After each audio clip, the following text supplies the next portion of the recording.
Hello everyone. तो आज हम डिस्कस करेंगे बहुत ही ज़्यादा इम्पोर्टेंट टॉपिक जो कि है स्टबल बर्निंग। तो स्टबल होता क्या है? स्टबल जैसे कि पैडी की जब हार्वेस्टिंग होती है, पैडी की या फिर वीट की, तो हार्वेस्टिंग होने के बाद जो स्ट्रॉ रह जाती है छोटी छोटी, तो उसको हम स्टबल बोलते हैं। तो उसको जो उखाड़ना होगा वो काफ़ी ज़्यादा मुश्किल हो जाएगा। तो किसान क्या करते हैं कि हार्वेस्टिंग करने के बाद वहाँ पर आग लगा देते हैं, जो कि बहुत ही ज़्यादा चीपेस्ट मेथड होता है। तो इसी को हम स्टबल बर्निंग कहते हैं। तो स्टबल बर्निंग पर बैन लगाया जाता है, रेगुलेट किया जाता है under the air prevention and control of pollution act, जो कि 1981 का है। तो ये हमें याद रखना है। रीजन क्या है स्टबल बर्निंग के? सबसे पहला तो कोई दूसरा अल्टरनेटिव नहीं है फार्मर्स के पास। उसमें हाई सिलिका कंटेंट होता है, जिसे कि हम फॉडर की तरह भी यूज नहीं कर सकते, क्योंकि सिलिका कंटेंट बहुत ज़्यादा हाई होता है। इसीलिए फायर लगा देते हैं उसमें।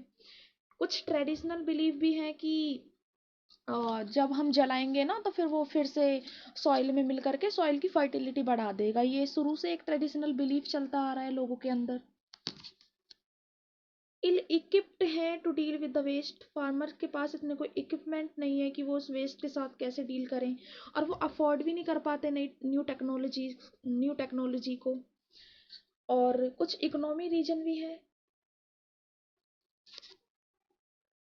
तो with less income due to crop damage, farmers are likely to be inclined to light up their fields to cut cost and not spend on scientific ways on stubble management.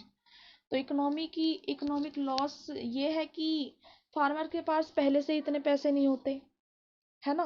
और वो क्या करते हैं, चीपेस्ट मेथड अपना लेते हैं फिर, क्योंकि वो अफोर्ड नहीं कर पाते इतनी सारी जो टेक्नोलॉजी आई हुई है मार्केट में, तो वो उनको अफोर्ड नहीं कर पाते। एडवांटेज क्या है स्टबल बर्निंग के? पहली एडवांटेज तो यही है फार्मर के लिए, क्विकली क्लियर हो जाता है फील्ड, और चीपेस्ट अल्टरनेटिव भी है। वीड्स भी किल हो जाते हैं, और हर्बिसाइड के जो रेजिस्टेंस होते हैं वो भी किल हो जाते हैं। स्लग्स और अदर पेस्ट को भी ये किल कर देता है, और रिड्यूस कर देता है नाइट्रोजन टाइप को। तो ये इसके एडवांटेज हो गए। इफेक्ट क्या है स्टबल बर्निंग के? सबसे बड़ा इफेक्ट है pollution. Large amount of toxic pollutant atmosphere में रिलीज हो जाते हैं, जैसे कि methane, carbon monoxide, volatile organic compound, cyanogenic polycyclic aromatic hydrocarbon, जो कि एक स्मोक क्रिएट कर देते हैं। है ना, हमने देखा है ना, दिल्ली में स्मोक कंडीशन बन गई। तो दिल्ली में कैसे स्मोक की कंडीशन बन जाती है? Suppose this area is Delhi, इसके पास में क्या है? हरियाणा, यूपी, पंजाब। ये वो एरिया है जहाँ पर बहुत ज़्यादा स्टबल बर्निंग होती है, जिसकी वजह से वो जो पोल्यूशन होता है वो फॉग के साथ मिक्स होकर के वो क्या बना लेता है? स्मोक। तो पोल्यूशन सबसे बड़ा इसका इफेक्ट है। सॉइल फर्टिलिटी डिस्ट्रॉय हो जाती है। सॉइल में जो न्यूट्रिएंट हैं वो कम हो जाते हैं, और लेस फर्टाइल हो जाती है सॉइल। हीट पेनिट्रेशन क्या होता है? बढ़ जाता है सॉइल में। मतलब जब हम जलाएंगे किसी चीज को तो वो हीट अंदर तक पेनिट्रेट करेगी सॉइल के अंदर, जिससे कि सॉइल का जो मॉइस्चर होगा वो भी खत्म हो जाएगा, और जो उसके अंदर यूजफुल माइक्रोब्स हैं वो भी खत्म हो जाएंगे। तो सॉइल की फर्टिलिटी वीक हो जाएगी, और इकोनॉमिक लॉस भी होगा फार्मर्स का। क्यों होगा? क्योंकि अगर वो उस रेजिड्यू को मतलब बेच देते, क्योंकि उसकी हाई प्रोडक्टिव वैल्यू है उस रेजिड्यू की, उससे बायोफ्यूल और फाइबर इंडस्ट्री में उसका काफ़ी ज़्यादा यूज है। हेल्थ इम्पैक्ट भी है। ब्रीदिंग इलनेस, इरिटेशन हो जाती है आइस को, और रेस्पिरेटरी डिजीज भी बढ़ जाती हैं स्टबल बर्निंग की वजह से। छत्तीसगढ़ का मॉडल हम जानेंगे। छत्तीसगढ़ का मॉडल है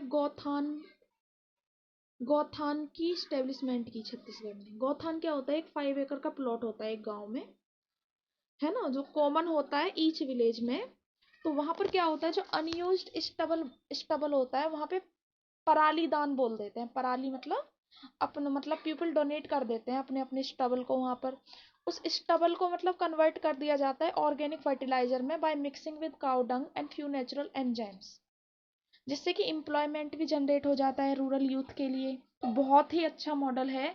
अपने आंसर में हम ये छत्तीसगढ़ मॉडल कोट करेंगे तो एग्जामिनर काफ़ी अच्छे हमें मार्क्स देंगे। पूसा डिकम्पोजर का अगर हम यूज करें तो एक तरीके का कैप्सूल होता है जो कि क्या करता है, अगर हम उस कैप्सूल को पानी में मिला करके छिड़काव करते हैं खेतों में तो 10 से 15 दिन के अंदर क्या होता है कि वो डिकम्पोज हो जाता है। वो हमारा जो स्ट्रॉ होता है वो गलने लगता है, वो गलने लगता है। फार्म टू एनर्जी, एक स्टबल बर्निंग के सोल्यूशन के लिए जो फार्मर्स हैं पंजाब के, उनको कन्विंस किया गया था कि वो फायर ना लगाएं स्टबल में, क्योंकि ये बोला उनको, इसलिए कन्विंस किया जा रहा था कि वो स्टबल बर्निंग ना करें, बल्कि हम उससे क्या करेंगे कि बायोफ्यूल बनाएंगे, ये बोला था। हरियाणा गवर्नमेंट भी 1300 करोड़ रुपए खर्च कर चुकी है कस्टम हायरिंग सेंटर्स पर, जो कि हेल्प करेंगे तो to manage, to order the farmers to manage straw by providing machinery at subsidised rate. Way forward यही है कि हमें शॉर्ट टर्म सोल्यूशन को नहीं देखना चाहिए, फार्मर को हमें affordable and easy access to machine provide करवानी चाहिए। डुअल स्ट्रेटजी रखनी चाहिए, in the field and outside the field भी हमें स्ट्रेटजी बनाकर चलनी होगी। और जो गवर्नमेंट के जो मेजर्स हैं उनको अफोर्डेबल कराना पड़ेगा ताकि उसका फ़ायदा हो पाए किसानों को। और क्रॉप स्टबल को हमें यूज करना होगा अलग अलग तरीके से, जैसे कि कैटल फीड के लिए यूज कर सकते हैं, कंपोस्ट मैन्योर के लिए, roofing in the rural areas, biomass energy, mushroom cultivation, packing materials, fuel paper, bioethanol and industrial production.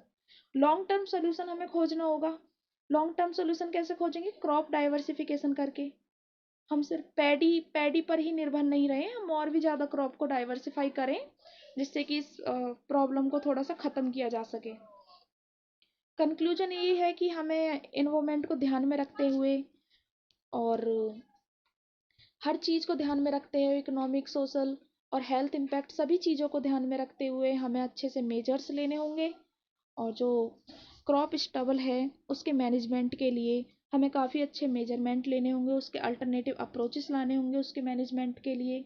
और जितनी भी अवेलेबल ऑल्टरनेटिव्स हैं लाइक पूसा डिकम्पोजर, और जितनी भी प्रैक्टिसेस चलाई गई हैं गवर्नमेंट के द्वारा, जितने भी इनिशिएटिव चलाए गए हैं, उनको अवेयरनेस फैलाया जाए फार्मर्स के बीच में, और हर चीज़ को अफोर्डेबल बनाया जाए, जिससे कि इस परेशानी को कम किया जा सकता है।